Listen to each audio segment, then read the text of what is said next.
If you had the misfortune to do too much of it at school, you'll probably remember one thing about history, just how boring it can be. You might harbour painful memories of the 100 Years' War, the War of Spanish Succession, crop rotation in the Middle Ages, or heaven forbid, the good deeds of Florence Nightingale. As a result, it wouldn't be surprising if nowadays you tended to steer well clear of the whole topic. But that would be a pity. The real reason why history is so boring is that we're not clear about what it should be for. Here's the big reason why history matters. It matters because it can provide us with solutions to many of the problems of the present. At its best, history is there to introduce us to some of the things we need, but that aren't sufficiently. Getting clearer about what history is for should change how the subject is taught. In the future, we should treat history a bit like a doctor treats a medicine cabinet. Before diving into history, we'd first have to work out what was wrong with us, what we were lacking in the here and now. We might be diagnosed for a lack of courage, or a spoilt nature, or a hesitation about whether to marry. And we should be prescribed history accordingly. It should always mean history with solutions or consolations for today. Now that could be interesting. We not only learn, but also use the history to solve the present issues. Take history as a mirror to guide the present. Besides, we learn history to appreciate the achievements and the changes it brings to us. In that case, we must have a deeper study of one of the most important parts in history, human rights, which shows how people have fought for freedom and equality, and reminds us why protecting these rights still matters today. To understand how these ideas began, we need to look back at the classical era, where early thoughts on freedom, law, and citizenship first emerged, especially in ancient Greece and Rome. Ancient Greece adopted two institutions from Oriental civilizations: treaty-making and diplomacy, and added two of its own: international arbitration and state hospitality, which is the foundation of consular and diplomatic protection for foreigners. Ancient Greece had minimal relations with its neighbors. It was made up of a series of separate cities sharing common Greek culture, which helped the following rules to grow up as to how the cities should relate to each other. War should be avoided. War should only be commenced by a declaration. Heralds were not to be harmed. Soldiers killed in battle were entitled to a burial. If a city was captured, those who took refuge in a temple were to be spared. Prisoners were to be ransomed or exchanged, or at worst enslaved, but not killed. Priests and seers were exempt.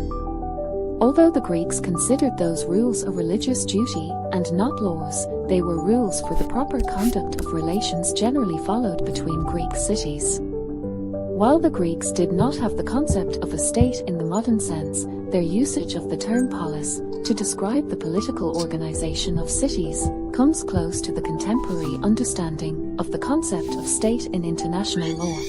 Before Greece and Rome, human rights ideas appeared in ancient Persia. Cyrus the Great is famous for the Cyrus Cylinder, which is seen as one of the first human rights documents. While Greek and Roman thinkers explored the concepts of justice and law, the first known written declaration of human rights came from a ruler in ancient Persia, Cyrus the Great. Who in the world is Cyrus the Great? Well, Cyrus the Great c. 600–530 BC was the founder and first king of the Persian Empire. He conquered most of the known world of his time, including the powerful Median, Babylonian, and Lydian empires. He was known for his tolerant attitude toward other cultures and religions, and for his extensive building and administrative programs. Cyrus also issued the first human rights declaration, known as the Cyrus Cylinder, which granted freedom to slaves and religious tolerance throughout his empire. Cyrus is remembered for his military genius and for his establishment of the largest empire the world had yet seen.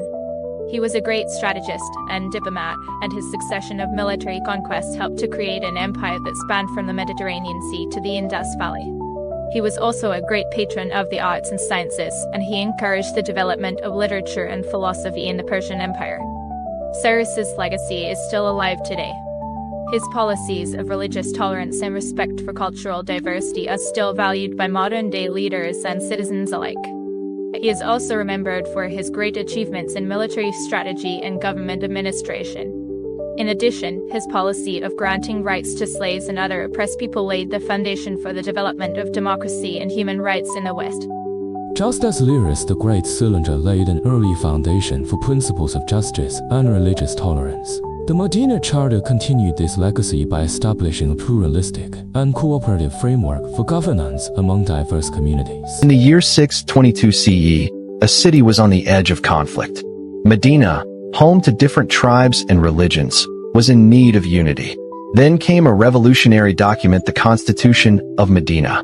When Prophet Muhammad, peace be upon him, migrated from Mecca to Medina, he wasn't just a spiritual leader, he became a statesman. One of his first actions? Drafting a charter that would bring peace to a divided city. This constitution wasn't just for Muslims. It included Jews, pagans, and all tribes of Medina. It was a multi-faith agreement, a groundbreaking concept for its time.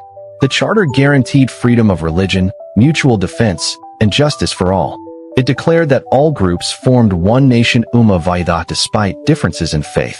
No more tribal revenge. Disputes would be judged fairly. The Constitution introduced rule of law and justice over bloodline loyalty. Under this agreement, Medina thrived. Different communities lived in peace, worked together, and defended the city side by side. The Constitution of Medina wasn't just a peace treaty. It was the first written constitution in Islamic history and a timeless example of coexistence, justice, and governance. Like the Medina Charter, the Magna Carta advanced the idea of limiting power and securing rights within a governed society.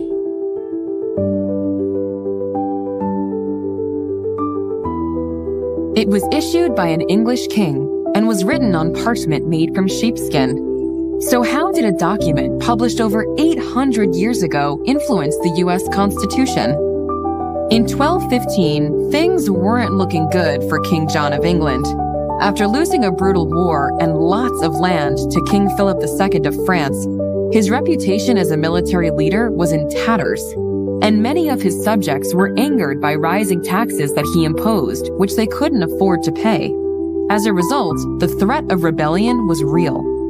Under pressure from the English upper class, who also had a lot to lose, King John agreed to do something that no English king had ever done before: establish a new set of rules that would limit his power as king and protect the rights of his subjects. Magna Carta Libertatum, or Magna Carta for short, put those new rules down in writing. The document included 63 parts and was written on sheepskin parchment. It has influenced how countries around the world are governed to this day. Building on the Magna Carta's legacy of limiting authority, the American Declaration of Independence expanded the call for liberty and self-government. July 4, 1776, the Continental Congress officially adopted the Declaration of Independence, a pivotal moment in American history that asserted the colony's right to self-governance.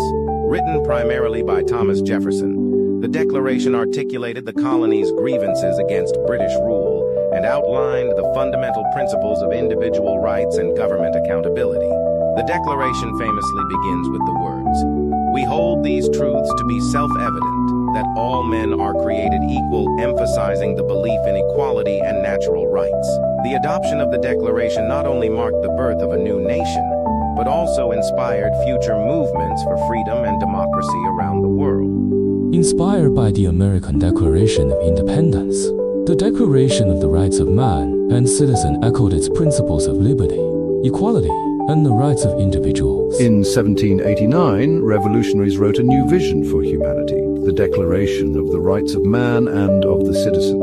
Inspired by Enlightenment ideas, it declared that all men are born free and equal in rights. The National Assembly crafted this document to replace oppression with equality, liberty, and fraternity. It guaranteed freedoms we now consider fundamental, like freedom of speech, property rights, and protection from tyranny. For the first time, the people, not the king, were at the center of power. The Declaration of the Rights of Man wasn't just for France. It inspired freedom movements worldwide, reshaping history forever. What impact did it have? Follow for part 3. As a human, we born and we die. But the world keeps going, carrying forward the fruits of human development. Human rights, when we fight for, influence the next generation of us. Though the history of human rights is a long and evolving journey marked by struggle, progress, and ongoing challenges, It's ultimately a testament to humanity as persistent pursuit of justice, dignity, and equality for all, an unfinished journey that continues to shape the modern world.